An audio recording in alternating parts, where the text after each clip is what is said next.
Millions of years ago, Lucifer tried to lead a rebellion against God and was punished by being thrown out of heaven. He fell right into hell and Archangel Michael chained him to a large rock, leaving his own sword as the seal. Before Michael leaves, Lucifer swears he'll come back someday as an equal to God. As years pass, Lucifer gathers demons to help him plan his revenge, and his worshippers build a villa around the hole through which he fell while they wait for his return. The year is now 2022, and art historian Laura is studying in Italy. She wants to write a thesis on how the great Italian artists didn't actually believe in the angels and demons they represented in their art, but her professor doesn't approve of the idea because it insults Italy's history. To make matters worse, he offers to discuss the thesis in private at his apartment, forcing Laura to run away from the creep. Moments later, Laura meets with Father Marconi, who gives her a special pass that will give her access to all the exhibitions in his cathedral, including the new display of the Shroud of Turin. This shroud contains Jesus' blood from his crucifixion. The priest gives Laura a full tour of the place, and after seeing the shroud, Marconi shows her their latest arrival, a beautiful statue of Michael defeating Lucifer.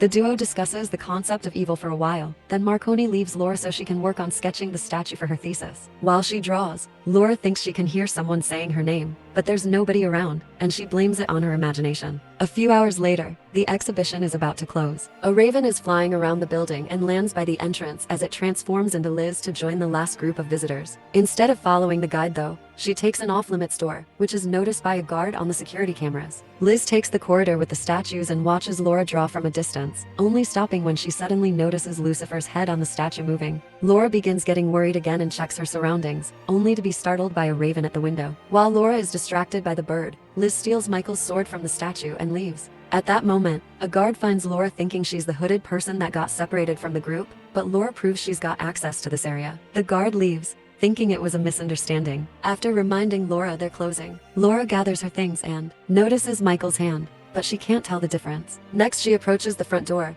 but since it's already locked, she goes looking for a different exit. When she gets back to the corridor, she's shocked to see Liz killing the guard with the sword and taking his head. Terrified, Laura runs away and hides in a confessional booth, which allows her to see Liz turning off the alarms with the guard's eyes and breaking the glass that protects the shroud with the sword to steal the relic. Marconi hears the noise and comes to stop her, but Liz just stabs him. Then Liz's henchmen arrive to help protect the shroud, but on their way out, Liz sees Laura in the booth and orders her men to take her. After the group leaves the room, Marconi uses his last breath to pray and asks Michael to use his body in order to stop Lucifer. Michael immediately descends from heaven and takes over the priest's body to run after Liz's group, who are leaving in their car. His angel powers allow him to run quite fast, but the human flesh can't withstand such power, and Michael has to stop to avoid destroying the body. Meanwhile, a group of rich people watches how a prodigy child plays the violin with admirable skill. After the performance, Dr. Lauren explains this kid is a clone of Antonio Vivaldi, which is one more famous name in a long list of clones that his company has been making by taking DNA from their graves. The babies are then auctioned to rich parents, and today's offer is a Michelangelo clone. During the auction, Liz shows up to let Lauren know they have the shroud.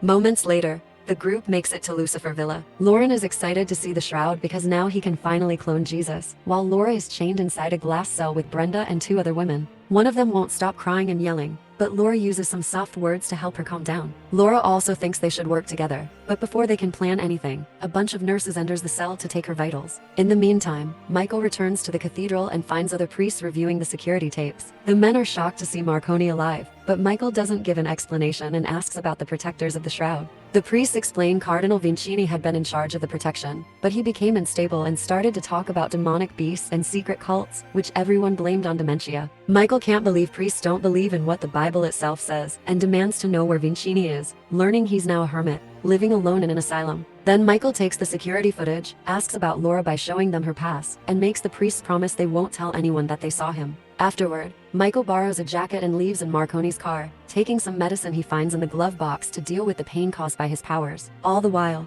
a raven follows him without him noticing. While the villa scientists work hard on getting Jesus' DNA from the shroud, Michael makes it to the asylum and meets Vincini, who is armed and afraid. However, as soon as Vincini touches Michael, he can tell he isn't just a priest and immediately believes him. When he says he's an angel, Vincini knows about Liz and shows Michael the villa they build around the hole to hell, while explaining this asylum was built as a lookout. The scriptures talk about Lucifer returning someday, and for that he needs 2 ancient beasts who are of both worlds. One is the woman, obviously referring to Liz, and the other is the beast of the ground. For years, Lucifer's followers brought him kids for him to possess, but those human bodies weren't strong enough to contain him. That's why they stole the shroud, They're planning to clone Jesus, because he's the only one with a body strong enough for Lucifer to take over. Michael is disgusted by what he hears and promises to stop them. So Vincini drives Michael to the foot of the villa mountain. Michael's presence in the area makes his sword react, and now Lucifer can pull at the chain to finally free himself from the seal. In the villa, the women are trying to find a way to break their chains while chatting about their personal lives, which reveals Laura has lost her husband and her child. Laurent runs some tests and discovers Laura's 100% compatible, so Liz orders him to hurry up the process. Next, the nurses return to the cell to take the girls, but the women use their chains to try to defend themselves. Unfortunately, more nurses arrive and quickly overpower them to then take Brenda and Laura to the surgery room. There, the doctors implant eggs fertilized with Jesus' DNA in the girl's uteri, and Liz shows up to introduce herself as an angel of the Lord. She tells Laura that she knows she's the one because she saw her sketches of Lucifer back in the cathedral and they were very inspiring. Meanwhile, Vincini leaves Michael at the entrance of a secret cave that will take him to the villa. Before leaving, Vincini notices the raven that has been following them and shoots it before giving his weapon to Michael, who immediately begins making his way into the cave. Moments later, Laura and Brenda are dressed as brides and brought to a gathering of the Lucifer worshippers, where they're chained to a pillar. Then the beast of the ground comes to pick up the girls and puts them inside a huge bird cage that is lowered inside the well that protects the hole to hell. Suddenly, a bunch of demons appear around the cage and hold the women down while Lucifer transforms his body into only its essence so he can enter Brenda through her mouth. For a few seconds, Brenda struggles against the devil,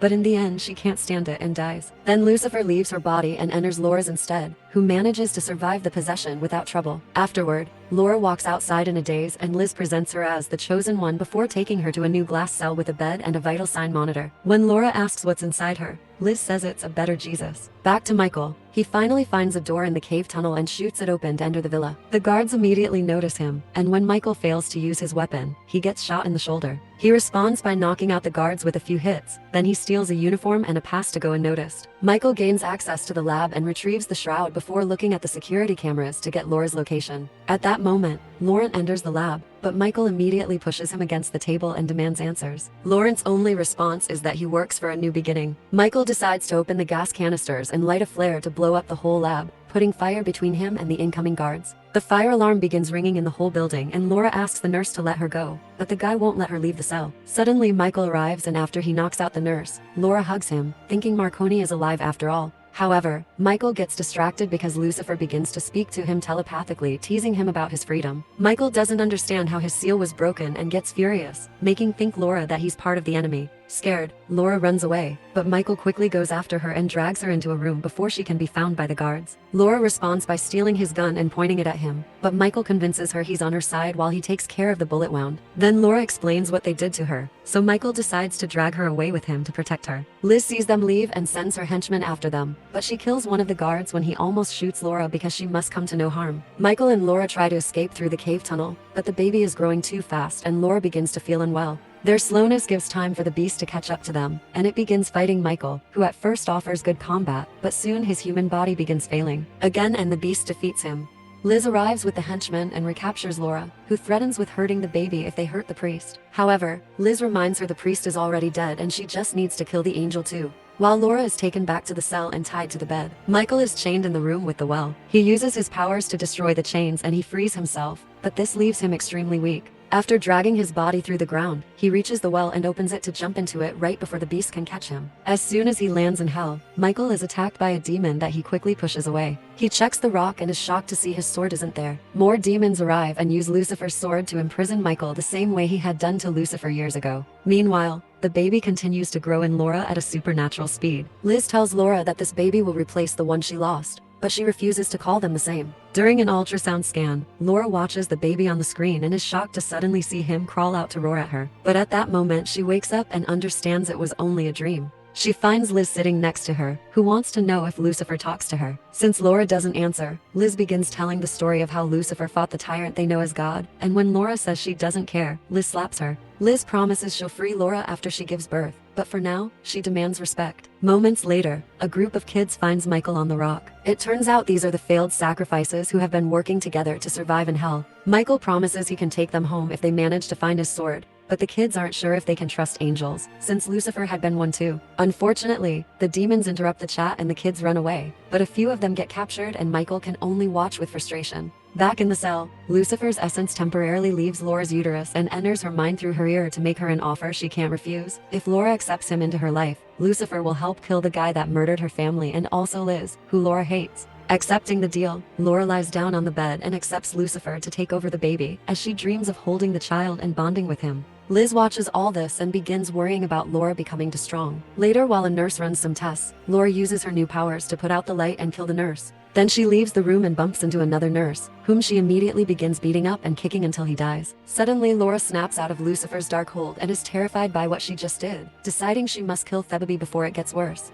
This makes Lucifer ask her not to do it while calling her mother. Laura ignores Lucifer's voice and runs into a janitorial closet as guards begin chasing her. After locking the door, Laura grabs a bottle of chlorine and struggles against Lucifer's control to drink it. As Laura pukes and begins wiggling in pain, Liz kicks down the door and yells at Laura for what she did to the baby. When she's about to leave to find a doctor, Laura suddenly uses her powers to close the door and push Liz to the ground to puke on her face. It turns out Lucifer is controlling her body now, and this is him punishing Liz for her mistakes. Liz wishes she could have been the one to carry the baby, but Lucifer ignores her pleas to give her new orders. After the birth, nobody can know what happened here, so everyone must die. He's also worried about the fact Laura and the baby are bonding, meaning she must be killed after the birth too. Then Lauren arrives and Lucifer hits him as he demands to be saved from the chlorine.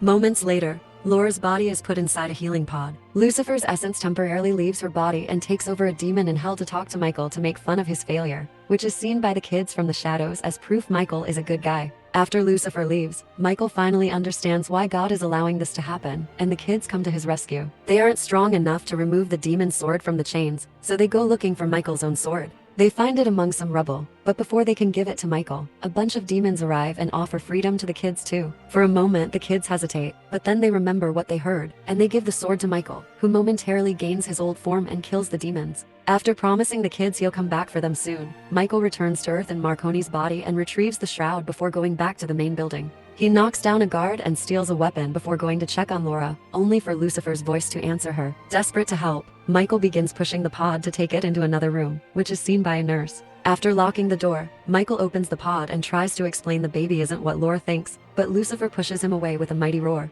Then Lucifer guides Laura's body to stand above Michael and announces her water has broken before releasing the liquid on the angel, burning his body. Michael tries to run away, but Lucifer grabs him and holds him on Laura's lap as he asks to be worshipped. When Michael refuses, Lucifer stabs his neck with Laura's fingers, but Michael won't give up and shares the conclusion he reached. God is allowing this because if Lucifer enters Jesus' holy body, Jesus will keep him under his control and sealed forever. Lucifer is furious to hear this and begins throwing a tantrum, knocking out Michael in the process. When Liz comes with the guards, Lucifer asks her to kill the baby, but Liz assumes it's Laura talking again and makes the guards take her to the altar. On top of the well to hell, Laura gives birth to the baby and Liz immediately takes him away. Laura is left alone on the well, and the beast opens the lid to make her fall before joining the others outside. Liz presents their new savior to Lucifer's followers and announces he'll be baptized with blood instead of water. Then the beast proceeds to kill every follower, doctor, and guard. Laurent is shocked, but also glad to be spared. However, after he gets to kiss the baby's head, the beast kills him as well. Meanwhile, Michael wakes up and breaks the window with his weapon to escape the room.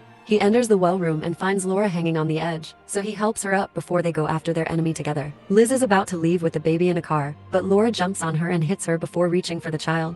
Liz asks for no harm for Lucifer, and Michael explains that the baby isn't Lucifer. The devil didn't choose Laura, God did, and she gave birth to what will become Lucifer's eternal prison. Laura gets in the car and leaves to find Vincini, while Michael stays to fight because the gates to hell are now open, meaning the demons will try to escape. Michael rushes to the well and closes it, only to be found by the beast, who throws him away to start opening the well again. Before the beast can do so, Michael discovers the explosives Liz left to get rid of the evidence and activates them now, causing an explosion that destroys the facility and covers the hole under all the debris. Sometime later, Vincini takes Laura and the baby to the cathedral and they return the shroud, while Michael returns to hell to free all the kids as promised. Years pass, and Laura lives with Vincini in the asylum to protect the child, who has grown well and healthy. One day, Liz sneaks into the forest to watch the family and tries to call for Lucifer, but when the devil tries to escape, the child simply absorbs him back into his body to keep him sealed.